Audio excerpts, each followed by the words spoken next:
Hello, hello. Can everyone hear me? Hello? Hello, hello. Can you hear Oh, me? sweet. Yes. Hey, how are you doing, man? I'm doing great, Kenny. How are you? I am doing great as well. Where are you located these days? Currently, I'm in Dubai. How Ah, about yourself? wow. Of course. I'm currently in New York. Yeah. Dubai. How long have you been hanging out in Dubai? Not so long, just the last month. Okay. Wow. A month is a really long time in Dubai. Yeah. I think it's enough. Yeah. This can't be your first time over there, right? It's not, but it's the time that I've been here the longest for sure. Gotcha. Are you So just chilling, making friends is it because of the Dubai blockchain week? no, I just I got the residence, so I came here to do all the paperwork and stuff. Okay. Okay. Cool. Yeah, Making I haven't moves. been going to much crypto events. What I heard is that they're pretty mediocre, like compared to other crypto events. But have you been here? Are you going to Paris, by the way, to the blockchain week there? Um, no, I won't be going to Paris. We've too many things going on right now, as you can tell. Just way too many things. Every day is a different announcement, and so gotta kind of man the fort and get everything set up. But you're going? I'm not going, sadly, but I wish I was. I think it will be interesting for sure. But I definitely seen Manta doing great things, Calamari as well. So I think that's great that you're focusing on work. I think our conferences are great, but they take a lot of time and distraction. So if you want to work, it's better to stay at home. Oh yeah, yeah, definitely. I think Santi joining us in just a couple of minutes. I think he's got another. Oh, there he goes. Here.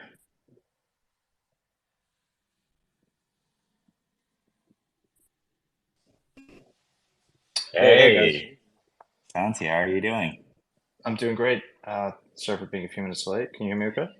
Yeah, no worries at all. Yeah, I hear you just fine. Where are you located these days? In the metaverse, sir. It's always like Okay. this. Okay. Okay. Pop out of the metaverse for Blockchain Week in Paris. Yeah, yeah. Yeah. Oh yeah. Okay. Cool. Cool. Cool. Yeah. Me and Mateo were just talking about Blockchain Week and seeing if it would make any sense for us to go. But it seems like as long as we've got someone representing us, then you're gonna have to represent both of us there, Santi. Well, I generally think conferences are a waste of time, but it's the most lucrative business in crypto. It's actually the only business that makes money, or one of the few. But um, but yeah, some of these events are really fun, especially after COVID. Like you actually get to meet people in real life. But ETH Denver is pretty good, I heard. It's always one of the best conferences. But a lot of conferences this time of year, like this cycle, doesn't feel like a bear market. Like conferences in 2019 were crickets. Conferences in this quote unquote bear market is are like full and raging, and so it's pretty awesome to see. To be honest, it's just sort of like how far we've come. Yeah, it was insane. I don't know if you guys know, we held an event at ETH Denver called ZK Day, and we invited a bunch of ZK projects to it. And I think over like 4,000 people showed up throughout the entire day. It was just a one-day event. It was pretty intense. It almost felt like a nightclub. People couldn't even move around. Uh, but anyway, let's get started because we got a lot to cover today, and obviously one of my favorite topics, on-chain privacy, and just more so general outlook in the space because there's just so much stuff going on. Things that indicate, that the space is headed in the right direction, and things that indicate that, maybe there's some things we need to be worried about. But we'd kind of get your guys' perspective. And to start off, maybe we can just do a quick round of introductions. Just let everyone in the audience today know who you are. We've got over 1,000 people here attending, and that what you're working on and how you got into the space. Maybe Mateo, start with you. Sure, yeah. My name is Mateo from Mexico. A lot of people know me because I create crypto content. I also manage a crypto VC fund where we invest in other funds as well as we do like allocations onto other projects in different stages. And I also like to build some little projects. I have a toecrypto.com. It's like an education website, like community free information about crypto. We do some live events in different parts of Mexico and around the world. We've done a few, and yeah, just a crypto enjoyer. Nice. Yeah, I think last time we talked, you were also working on, building like a crypto haven in some part of Mexico. How's that going?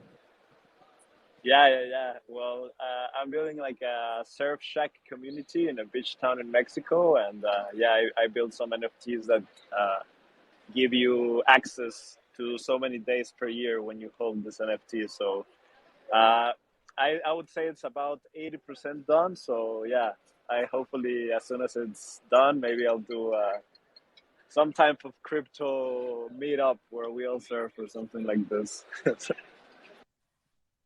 Nice. Maybe me and Santi can leave the metaverse and go check out the beach houses.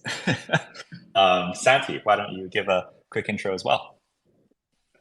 Yeah, I'll keep it short. My background's in game theory, and started investing in crypto in 2012, and over the years, just really been an active user, and that really has been a biggest change.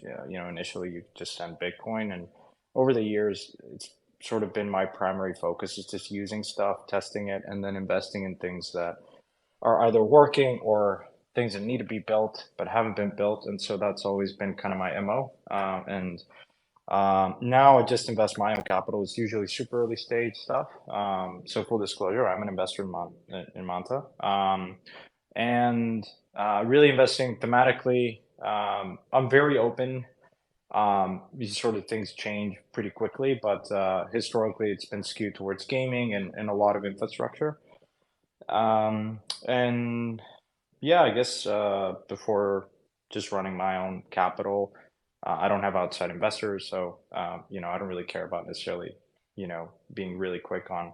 I can be really patient, but before that, I was at Parify. I was a partner there. We were very focused on DeFi, and then in that journey, it kind of helped start Pleaser DAO, which is an NFT collective, and we've just kind of focused on curating what we think are pretty great historical Web3 kind of artifacts. Nice. Yeah. Thank you for that intro. And Santi, I don't know if we ever talked about this. Maybe we have, but we both went to BU undergrad. Well, Oh maybe we wow, might cross paths there. Yeah. wow, that's wild. Yeah, Did exactly. not know We're that. we're representing Boston University over here. There we go. But yeah, I guess like since you guys are both on the angel investing, also just looking out into the markets, you can start off by just a broader question about like where are you most excited about in the Web3 space, and like what are some of the cool things that you're seeing being out right now? Maybe uh, Mateo, start. Yeah, sure. I definitely like Santi say. I focus a lot on testing. If there's of course like a product to test, depending on the stage of the project. But I really like to view things as a user perspective because as the easier it is for an average user to interact with this technology, I think it has a more bullish case. Definitely, of course, there's different parts of Web3. Maybe there's some infrastructure projects that people won't even know they're using on the back end, but I think it's really important to take a look at the user perspective for sure. And I think there's definitely very interesting things building right now. One definitely use case or uh, approach to Web3 that I really like right now is, of course, privacy, but we'll get into that a little bit later. But I think it's a really important thing in crypto because, of course, one of the key aspects of blockchain is transparency, but there's, I think, maybe too much transparency in some things that can be used. It's a double-edged sword, so it's a little bit dangerous, especially with all this on-chain analytics companies. Blockchains are literally a free database that can be accessible for anyone. So there's definitely a lot of data to be exploited there right now, and even more in the future when they're perfecting this kind of on-chain analytics tools. I think, of course, NFTs is a really interesting use case for asset tokenization uh, through like fungible or not fungible tokens. I think that's a really interesting area. I'm really like before crypto, I was into real estate, still am, and I think that will be a great thing when these two worlds collide because that will bring trillions potentially in liquidity to DeFi or blockchain finance. And I think that will be really, really interesting, bringing different investment approaches to these assets because right now maybe it's real estate is a really liquid market, so tokenizing it, I think it's going to be really interesting. So it can democratize it a little bit more, or a lot more than it is right now, for sure. Got it. Yeah, I think I absolutely agree, especially with the on-chain privacy part. Maybe there's a little bit too much transparency, and it could potentially be hindering growth. What about on your side, Santi? Where do you see it? Yeah, I mean, I think it's like we go through these cycles, and I think a lot of the questions that I ask is okay, like what has been tried before that hasn't worked, but can work. It's not to say that like a lot of things have failed historically. Like privacy, for instance, has been kind of the holy grail. Like zero knowledge proofs since day one is one of the more cutting edge, promising kind of pieces of technology I think in crypto. But the implementation of that has been lagging, and I think people don't fully appreciate how complicated it is. And so those are kind of the things that I think crypto is kind of we're at this inflection point where one, things are starting to get used like you credibly, like and so you could look at okay, NFTs is a broad category, is attracting a lot of users. Games, I think, is one of those where increasingly it's quite promising. Um, and so I think the analogy is like okay, like the internet before email was kind of very much in the state where people didn't really know why the internet was useful. A lot of people discredited it, especially after the dot-com crash. Like there's videos of 2001, 2002, where like people are interviewing like Bill Gates. It's like, why would you want to use the internet? And it's pretty like crazy to think that because now we're in a world where we can't envision our lives without the internet and smartphones. So it's really hard to predict the future, but I think you just believe that like there's really smart people building, and increasingly so like L2s are really promising, where you could see a path towards like millions of users using a vast variety of applications. And so on that front, and as well, like corporates and traditional companies like moving into the space in a very friendly manner, like NFTs are really good onboarding mechanisms. Um, so yeah, I think it's not to say that I'm particularly excited about anything. I'm just excited about like the timing of things where there's so many things we can't control, like macro and um, the regulatory environment. But I think like crypto today has like it's here to stay, and I think that's what gives me the most amount of conviction. Like in 2002, in 2012, you're like, holy shit! Like it doesn't feel like there was still a lot of existential risk, I think. Um, but a lot of things are just clicking, right? I mean, you look at the most recent bank runs, and it just solidifies the value proposition of something like of crypto, like a hard asset, digital hard asset. and having transparency. Very much agree with your point, Matteo, of privacy. I think a lot of people do not appreciate um, the full extent of when people know your wallet address, and are a bit surprised. And so that's something that is going to have to be figured out. I think the two pieces that I'm just concretely, I guess, one is insurance. I think we need better risk and security for users. Account abstraction is a big piece in that direction. And the second, so like no industry is really like taken off without proper insurance and risk management. And the second one is privacy. I think a lot of like really large institutions have come out saying, yeah, we like crypto. Like Fidelity just rolled out, really offering crypto to a vast majority of their user base. But it's hard to envision the space really taking off without proper like privacy or the option to have privacy. Yeah. So I think another thing that you touched on, Santi, was the ZK side, and I think that you had mentioned it's hard sometimes for people to appreciate how complicated it is, and that really struck a chord with me because over here at Manta, right? Like, I mean, you've seen it, right, as one of our investors, and so for the past, I think, year, we've had our test net up and running. And we had so much, thousands of pieces of feedback that have been helping us improve the actual test net itself. But when we first launched the test net, the prover generation speed, which is essentially the speed at which you can create a zero knowledge proof to make a private transaction, took about like 30 seconds, 15 to 30 seconds. And from a user experience side, that's tremendously slow. And so over that whole year, we've just been iterating on the cryptography side, and we got it all the way down to what's now about 2 to 3 seconds. And that took a lot of work on the back end side and a lot of work on the engineering team side. But yeah, I mean, I think that's just a testament to like just how complicated it is to develop these types of zero knowledge circuits. But we are getting there, and I think it's a pretty exciting time. Um, and then you also mentioned existential risk. I feel like every single cycle of these waves always have their sort of existential panic.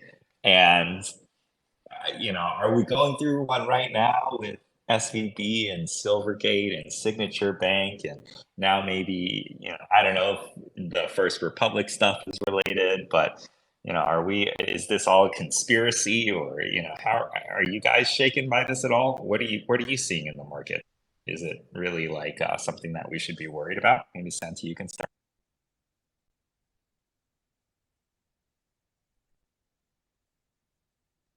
Sorry, I was on mute. Well, it's certainly something that we should be paying attention to.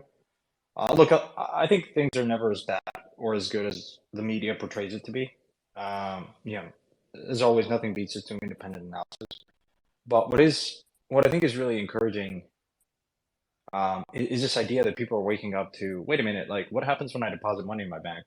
And this idea of fractional reserve banking, which has been around for a while, but it just no bank is ever prepared to like honor a, a decent amount of withdrawals at any single moment in time. We're sort of in this world where with a click of a button you can do that. And SVB had 35% of their depositor base withdrawn on one single day. Like no bank is has a solvency liquidity to do that. And so yeah, it's like one of those things where like the first block of Bitcoin, like you just was during the financial crisis and banks being bailed out. Banks are being bailed out again. So it's this idea like it's just a reminder of why we're here. It reinforces the value proposition of crypto, I think, in many ways. Like having a transparent financial system where you understand how your money's being used, whether it's by a smart contract or a counterparty, is vastly important. And I think people are waking up to that. And increasingly our generation will understand that. And so I think that's very encouraging long term. Of course, it's sort of that scene in The Big Short. People remember that, where like these guys are cheering that like the housing market burst, and like it's pretty sobering when you understand. I think when you first discovered Bitcoin, or at least for me, it was like, okay, well, what does that like actually entail for the world? Does this mean that like the entire monetary regime collapses? Does it mean like what does the world look like when Bitcoin really gets adopted? And one version of that is, yeah, things get pretty dicey and difficult in that transition.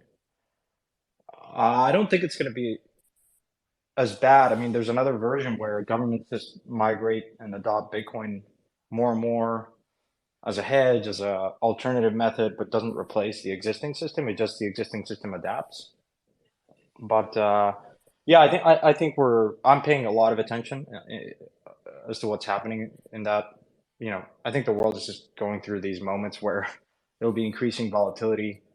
We're just so connected, and I think like we're not really like there to like process all this information, but there's just these moments where the market wakes up, and I think whether you believe Bitcoin is going to hit 1 million in 90 days or not, or there's going to be hyperinflation, like there's a lot of like analogs and precedent in history where things can move pretty quickly, where the entire market wakes up, or an entire generation wakes up, or a society, and it feels like that. Now, I don't know how drastic and like volatile it will be, but I think long term, you just sort of, I think, reinforces a lot of the values and principles of this space, and that's really encouraging. But how we get there has always been the most difficult question, right? Got it. Yeah. So it sounds like, there's a lot of turmoil in the markets right now, but long term, this indicating that a little more bullish for the ecosystem. Am I understanding correctly? Yeah, you said it in 2 seconds better than I did in 5 minutes. I mean, I didn't get into that level of detail. And if you said it like that, obviously people would be like, okay, but why? But it sounds like, okay, cool. Yeah. And I think like this definitely fits into the privacy narrative because, especially when you're thinking about moving from, traditional custodial banks to non-custodial assets that are fully decentralized, then having everyone be able to access your quote unquote Web3 bank account, right, your wallet address whenever possible, sounds like a pretty big nightmare. But yeah, exactly sort of the issues that we're trying to solve here at Manta. And for those of you guys that haven't tried out Manta Pay yet, it's live on Calamari. I'm actually going to be using it pretty soon with Gary and some of our community members to start making some private payments together. It's going to be pretty exciting. But anyway, yeah, Matteo, what do you think? Yeah, I think definitely it's difficult to know how bad things are, but definitely we're going the wrong way. I'm a believer that you always have to be in crypto because things can happen really fast. They can go south or north like really quickly. So there's the speed at which things happen right now. It's crazy, right? In 2008, 2009, with the financial crisis, like we didn't have like smartphones, like online banking wasn't so big. So it's crazy. Santi mentioned like the amount of money that came out one day before closing SVB was like crazy, and it's unseen in the past. So I think that's the way to go. Be always ready because things can go.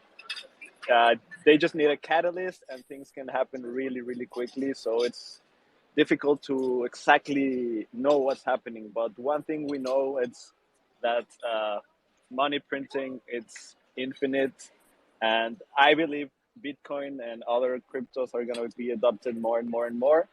I don't fully believe they will replace the dollar or fiat currencies or government currencies because as long as they have an army and as long as they have like borders and rules inside their country, they can definitely push security to apply those rules. But I think crypto is going to be an alternative like gold it is and was in the past. You still can have gold, you can have silver, and you can exchange it when you want for dollars or whatever currency you want all around the world. So crypto is just a better version of that, that you can transport it, move it around faster, quicker, cheaper, and it's 100 times better than what we have now. Just because we own that money, we know what's going on. If you are holding it, of course, that's why it's important to know that you have to hold your keys. And even if that's so, it's difficult to know what will happen, because we saw with the gold in US when they made it legal. We've seen in 2020 how some things that we believe that maybe will never happen can happen really really quickly. So we don't know how bad it is. I think we're in the wrong direction with the banking sector, traditional finance, but I think we're here to fix that. And I think if we want institutions to adopt crypto, we need privacy, because banks won't, or companies won't want to use it if everything's too transparent. So they will lose that competitive advantage in many ways, and their competitors can see what's going on all the time. So the option to high privacy, I think it's super important. Yeah, so it sounds like you guys share the same sort of sentiment. This sort of temporary turmoil in the traditional markets overall are kind of a good indicator, and really exposes value that the crypto side can provide. And part of that value can only be derived if privacy is truly adopted in the right way. So, this sounds like the same narrative that we've been driving over at. So glad to see we're all aligned here. But I guess one of the comments that I forgot if it was Santi or Mateo that made it, but it was near the beginning of the conversation, right? Like, I think that people don't pay enough attention to privacy, especially in Web3. But why do you think that is? Uh, I personally think it's because it's not by default. So we're already used to not having privacy. Like, people don't use a VPN. People used to post at least everything they're doing online. They're sharing it.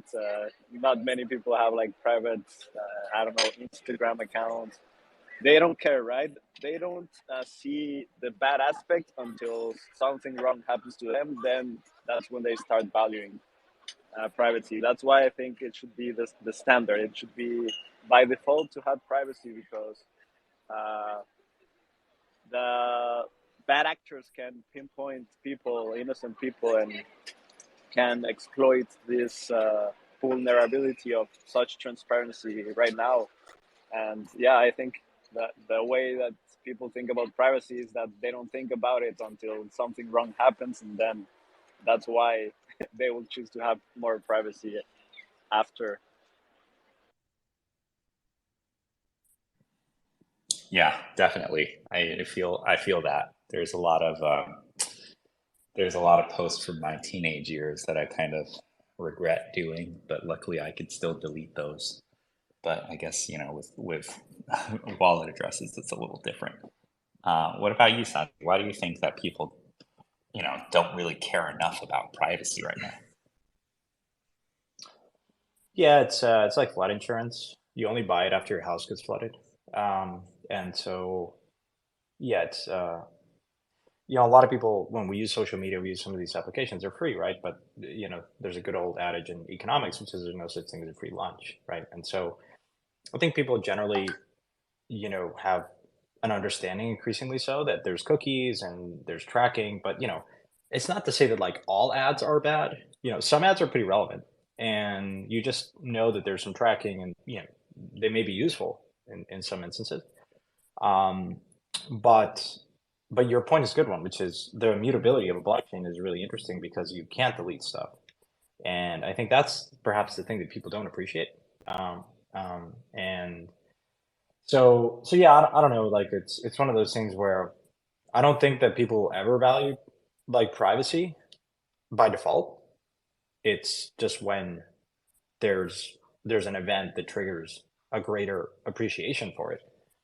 But that's not to say that like there isn't value in privacy. I think people just assume that when they have open a bank account, no one's going to see that necessarily, like just by default.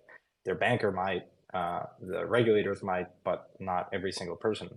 So there is, I guess, the opportunity in crypto is to close that gap between what is privacy by default in Web 2 in the traditional world. Concretely, people can't necessarily aren't able to see my balances and understand my net worth and all these things.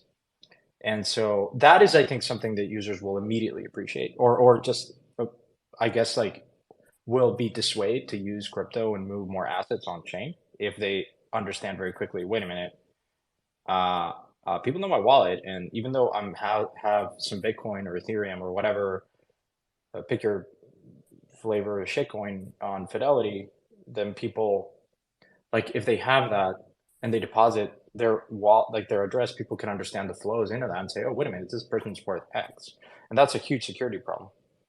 And so I think what people and institutions largely will kind of perhaps push towards the direction of having privacy. And this is why, like, perhaps a lot of people still use centralized exchanges because they do some level of obfuscation for the user when you deposit. I mean, I guess, like, depends on the exchange, but a lot of times there is some obfuscation, but it's still pretty clear, right? If people know your deposit address for a particular coin, like they can understand all the flows into that. Say, like, using Coinbase. So it's going to be interesting, I think. I think it's going to be an institutional push because on one end, you have a lot of users that want to interact and use crypto. And so if you're a bank, if you're a Fidelity, then you're going to want to push towards having solutions that can preserve some level of privacy for the user. Yeah, I'm really glad that you brought up the whole, centralized exchange as a proxy for, privacy and obfuscation, because that to me sounds a lot like how we trust Facebook or how we trust, Google, but we don't actually really know what they're doing with the data. This is something that we've seen or learned through incidents like Cambridge Analytica, right? Where we don't really know that this data is being harvested and used for purposes that extend beyond our own consent until it's fully exposed to the public, right? And now in the Web3 space, with all this blockchain data, we don't exactly know what companies are doing, what organizations are doing, what individuals are doing with all this data as until maybe one day we realize it's exposed. And that's exactly the sort of, insurance example you gave, where it's like, we don't know we need insurance until after we need it. Yeah, well, I think, like, so to give you an example, like, so in certain Scandinavian countries, I think it's Finland or in Sweden, everyone knows your tax return and has access to that. So that's like, it's perfectly transparent. People understand how much money you're making. So it's like, the question is, I guess, like, either you have a lot of privacy or you have no privacy, and is no privacy like just a better option? To have, like, if everything, if the system is totally transparent, no privacy, then is that in and of itself a solution? Right? If anyone, like, I know it's like a pretty panopticon kind of weird world because you feel like all of a sudden you're kind of like exposed. But I mean, it's kind of like the world we're operating in now, right? Yeah, I think that this is definitely the behavior of, like, how people think about on-chain privacy. I do think at the end of the day indicates that people do care about privacy, regardless of if they actively believe they care about privacy or not. And I think, like, the centralized exchange as a proxy of privacy is kind of one example of that. And then also, the other example that I see a lot is MetaMask, right? So people who use MetaMask, and I'm only using MetaMask as an example here. I mean, every single wallet system could be a platform or a use case or a case study. Sorry, but MetaMask, right? Like, for those of you that use, very likely that you have more than one wallet address on MetaMask, and so you ask yourself, why do I have more than one wallet address? Why does address have certain NFTs and the other one has other NFTs? Why is one linked to this centralized exchange and one linked to that centralized exchange, right? Why do I have these crypto assets in this one and others in others? Well, I think it's because you do want to, at some level, de-link or unlink or disassociate all of your different assets because you are at some level concerned about them potentially being linked and used in some way against you, or you don't want to necessarily identify and you want to hedge your risk on being fully exposed to public internet with all your assets. um, so I do think like there's a lot to be said in people's behavior about exactly how people are concerned about on-chain privacy. Yeah, I think the other important thing is recently or like earlier this year, like the Tornado Cash situation, I think was very misunderstood by a lot of people. And a lot of folks were saying, wait a minute, like Tornado, for context, is sort of this tumbler. Imagine like you deposit a bunch of coins from multiple addresses and it just sort of like some funky math in the back end that assumes with sufficiently large N number of transactions and diversity, like you can kind of like tumble stuff and then be very hard to understand the provenance of those funds. And so like you deposit into the pool and then you withdraw to another address and then it's like a kind of a clean address.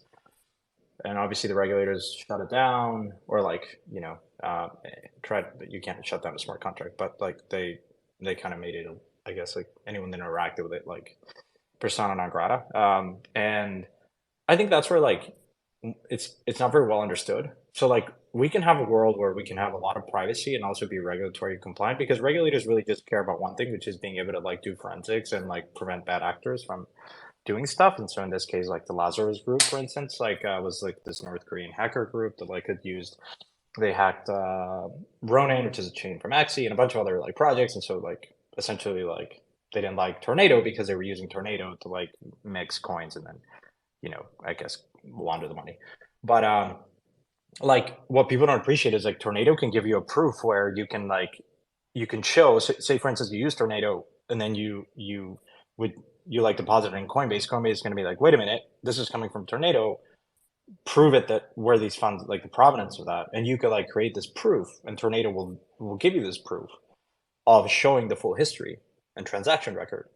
And like that's something that was a bit of a head scratcher for me because it's like, wait a minute, like of course, like there's always going to be bad actors. They exist everywhere in every system, but like, like Tornado by default, like allows you to have this proof that shows, again, when required, you can verify, hey, it's me. This is where the funds are coming from, but it's only on an as requested basis, which is how things should work. And so I think that narrative is really important to emphasize. When you're talking to people, I think the normal reaction when you talk about privacy, especially, has been, well, what about Tornado Cash? Like, clearly we can't have privacy. And it's like, no, no, no, we can. We just need to like, you know, I guess like emphasize that you can have privacy, but also have the ability to unveil and reveal provenance to the particular people. And this is why zero knowledge proofs are really cool, which is the analogy is like imagine you go into like think about like your day-to-day interaction when you go to a nightclub, for instance, you show your ID. It is the most stupid way to verify that you're above age to enter a place. Why? Because your ID has so much more information, has your full name, your last name, your address. It's sometimes like other information. It's like, why does the bouncer need have any business in understanding where you live?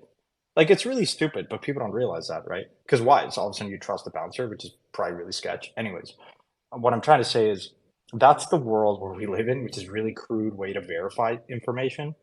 Healthcare, like when you issue, like when you're trying to take out a healthcare policy. So like this is when we talk about like the use cases of crypto. Like I'm not asking you to believe in Bitcoin or Ethereum or whatever shitcoin you like. I'm at but like in a world where you can just verify that you're above 21 or 18 without having you to disclose a bunch of other stuff is really cool. And I think a lot of people will appreciate that. Um, and that's why zero knowledge proofs has been like this holy grail in cryptography, which is you can prove stuff without showing information or all of the information. You could just like with really funky math, you can verify. Now it's been really expensive to generate these proofs, but I think it just depends on the use case. If it's really important and you're going to gain a lot of efficiency to take out an insurance policy when you go to the doctor for medical records, whatever, then I think that's really valuable. And I think that's where I think crypto will really transform the way we interact um, in our daily lives. With like zero knowledge proofs is I think a prime example of that. Wow, that was a lot. Let me try to dissect that because I think there's a lot of things that you mentioned as well that kind of resonate with some of the things we're working on here. The first thing is, well, I don't know about your day-to-day interactions, Santi, but my day-to-day interactions don't involve going to the nightclub every single day.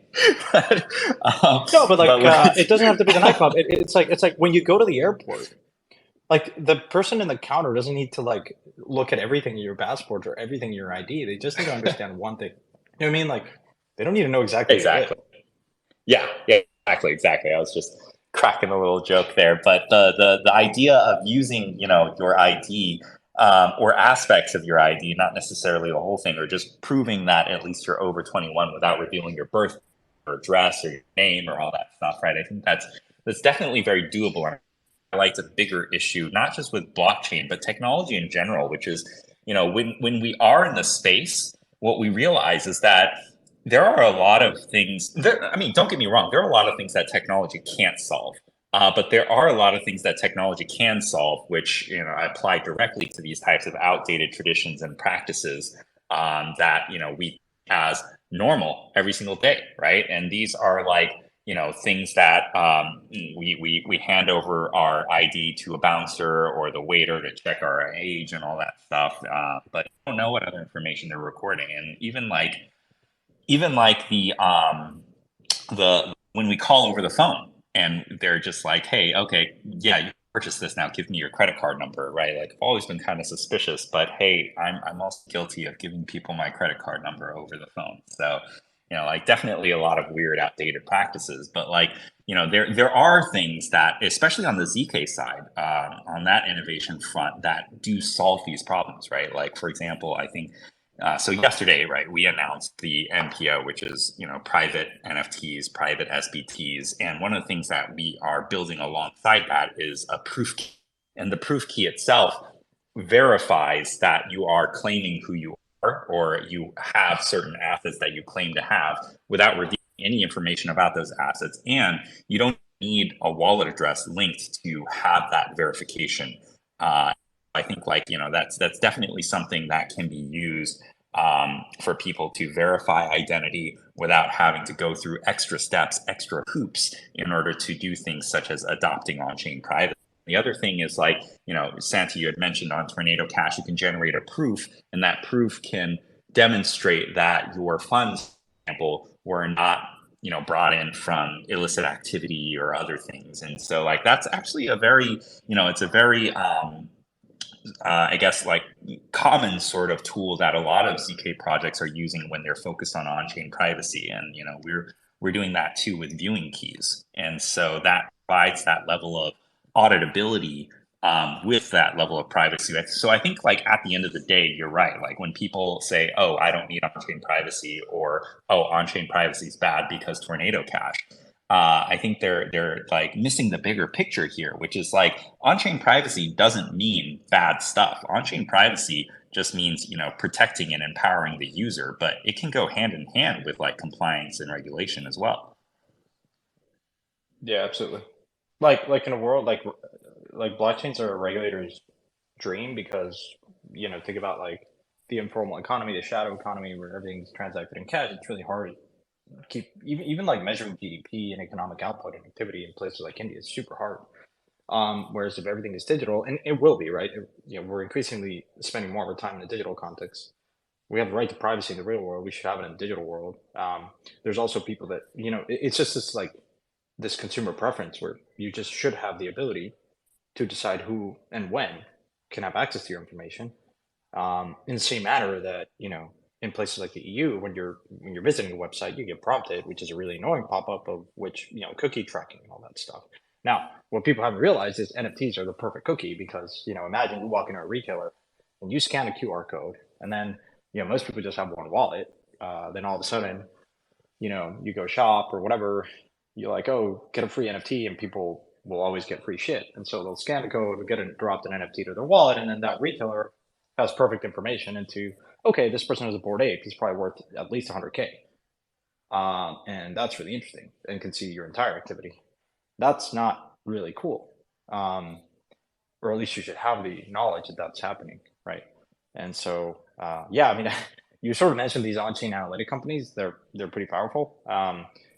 I, I still have like I'm sort of waiting for the day where like some sort of guy in a or a person in a market like a marketers conference just sort of says, "Hey guys, NFTs like are the solution to like really like target people," and then all of a sudden all these marketers are gonna like start adopting NFTs. I don't think we're far away from that world, but you can envision how that can be problematic, especially places like the EU where they're really focused on protecting the user and whatnot. So I guess like I'm really curious, maybe as a question to you is like we've talked about privacy. It's been one of those things that's always been on the docket of things that are really promising and we need it. Like how far away are we?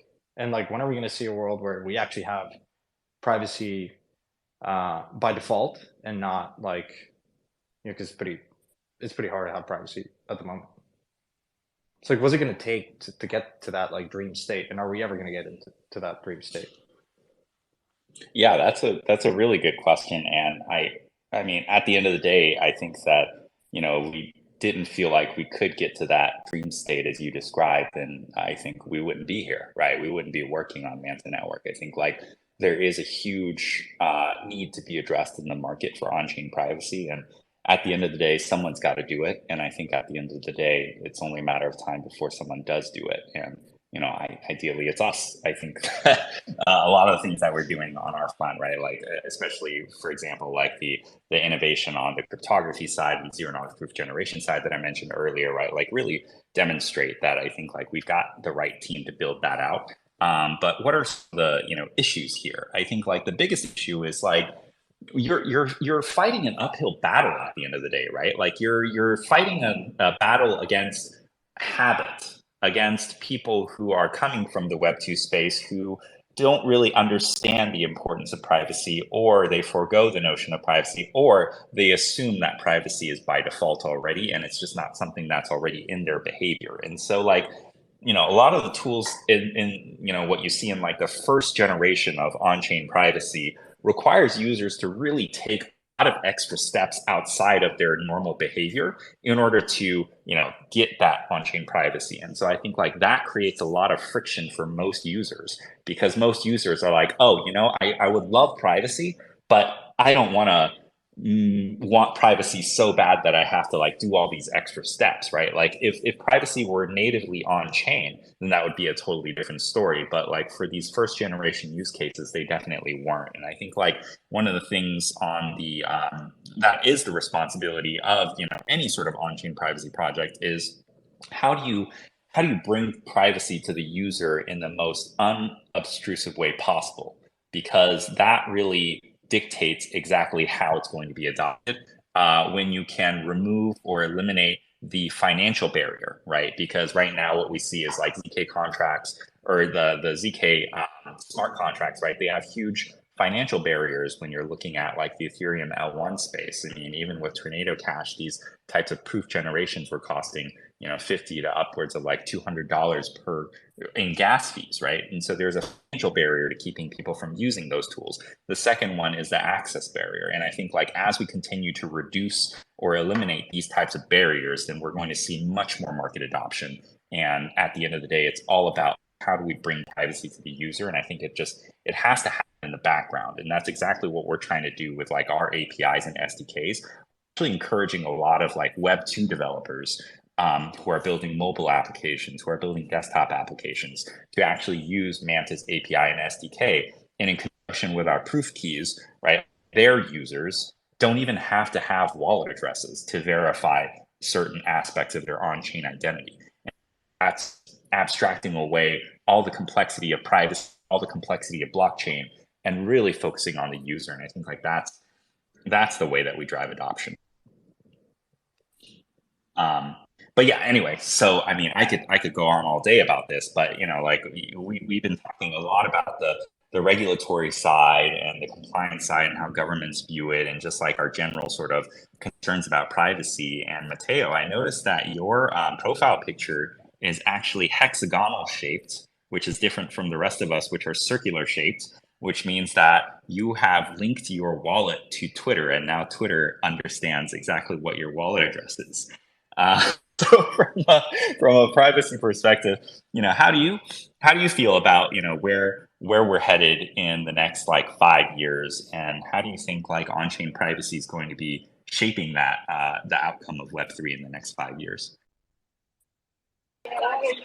Well, it's it's interesting, right? Because of course, uh, well, if you know what you're doing, of course, you're not gonna use your main wallet as something that you show to people. But I think a big of part of privacy is education, right? At least if it's not by default, because people should know what they're getting into when they're like also transferring from an exchange to your wallet and then to another exchange where you already done KYC. So that's a lot of connections there that you can be. You're just connecting the dots, right? And like I mentioned, like I think this data analytics companies are gonna get bigger and they're gonna be more advanced.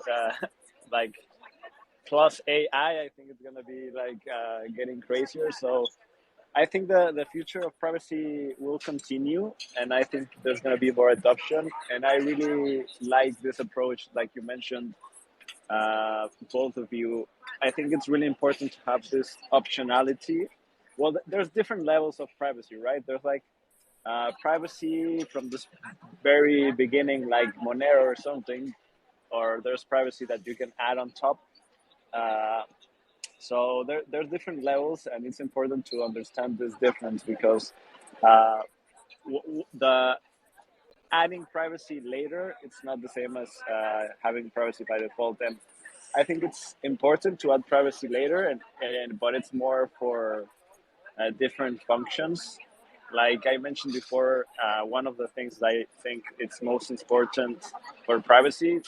I know we were talking a lot about like users, like retail users, but I think on enterprise, and I think if like we talked, if companies gonna adopt on-chain tools to manage the company, become a DAO or whatever, maybe they want to keep private some stuff, but this optionality to be able to have keys that can decrypt the data to show what's really happening to some people, specific people, regulators. I think that's gonna be like the standard.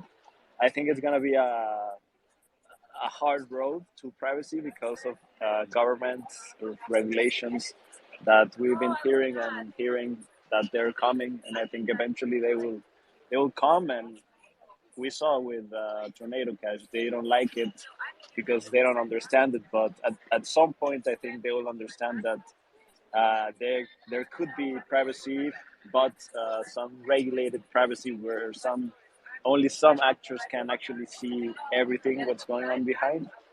Uh, like you mentioned, it's really hard to explain this to end users unless it's by default. And like you said with my PFP, like you can see all the details. You can see what wallet is holding each NFT, and I think especially for NFTs, one of one NFTs is really important for this privacy.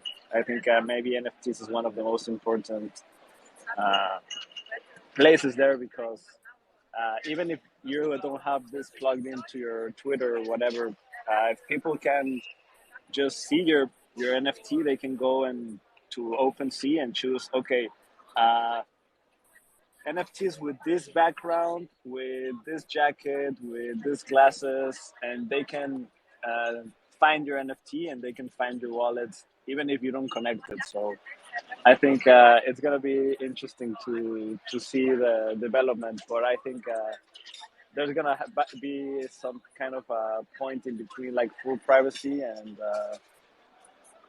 full transparency, because the regulators are definitely not gonna be easy on privacy, just because that's what we've seen in the past.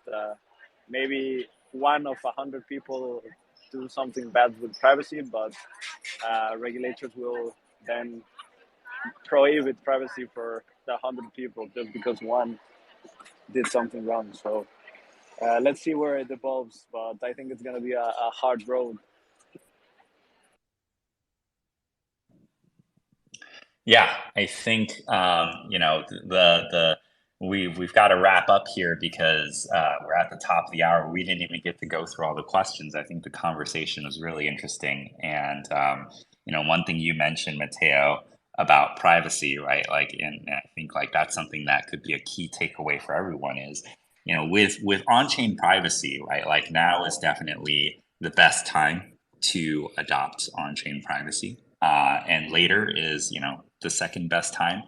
But I think like you can't go backwards. You can't, say, "Oh, I want on-chain privacy now," and then all of your past fully public, immutable transactions on a public blockchain are now suddenly private. And so that's why it's so important that like everyone needs to consider how to be more protective of their data, starting as soon as possible.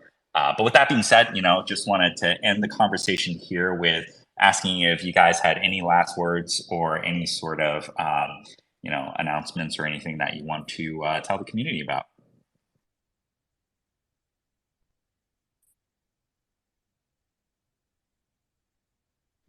Well, maybe I would say I definitely look forward to to, to Manta launching. I haven't been able to test Calamari Manta Pay, but I definitely will very soon. I think I hope people get a chance to view privacy a lot more as important as it is, and not just hope that nothing bad will happen in the future because they didn't take care of their privacy now. So definitely plan for the future because, like we mentioned, everything is recorded forever on a blockchain if it's a correctly built blockchain at least.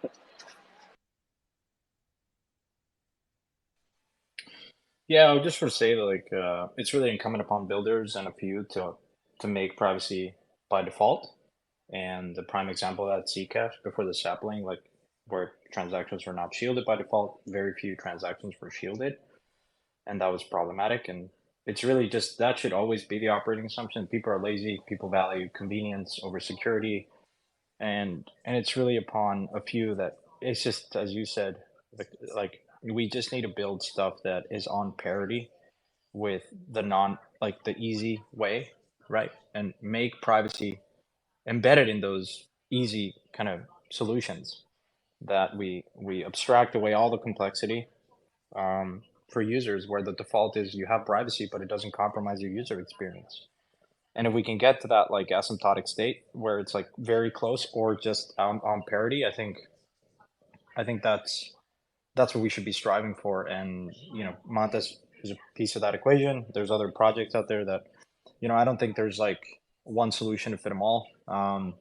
But I do think it's really exciting. It's one of the sectors where like privacy as a category, it's one of those really hard problems to solve. But hard problems attract really smart people, and so that's what we can bank on. So yeah, no, really excited about this topic. Something that I care deeply about. So sadly, we couldn't get the questions. I'm happy to stick around if there's questions or whatever, or just post them on comments and we can answer there as well. So thanks everyone for listening. Appreciate it. Awesome. Yeah. Thank you guys for coming. Thank you, Matteo and Santi, for being here. Taking time out of your day, whether it's in the metaverse or in Dubai. And yeah, looking forward to having the next conversation. I feel like this is only the beginning, and it was such a great conversation. So yeah, we'll reach out again and see you guys soon. And thanks everyone for coming.